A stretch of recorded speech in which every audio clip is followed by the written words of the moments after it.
Chapter 7. I drove out of Bel Air, out of the zone of hedges and gatehouses. I felt my heart rate slow as the road sloped downhill and then flattened and widened.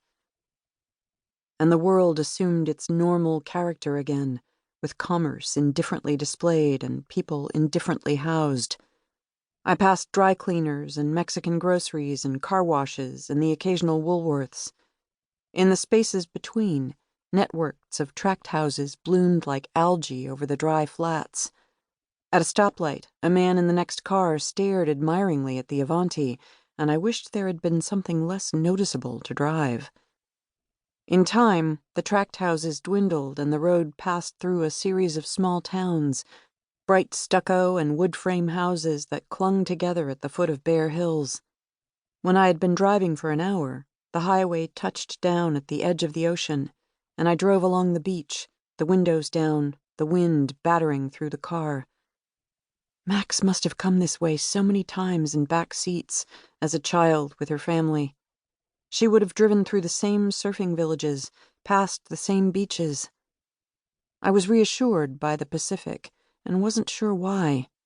It wasn't familiar, and it didn't remind me of home, but it made the landscape so legible. You can't be disoriented beside an ocean. Once I had put some distance between myself and Il Rifugio, I felt safe enough to stop and study the map. I pulled off the road and parked in a patch of sandy gravel fronted by a game little guardrail that faced the Pacific.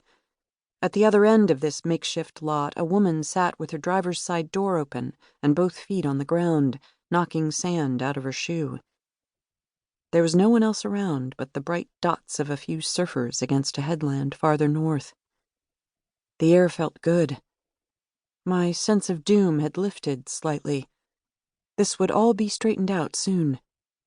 She would be at the ranch, or if she wasn't, I could find a telephone there and call my service, and she would have left me a message by then. Maybe she was waiting at a hotel in some more manageable neighborhood already. She would still be imperious from everything that had happened, and I would soothe her for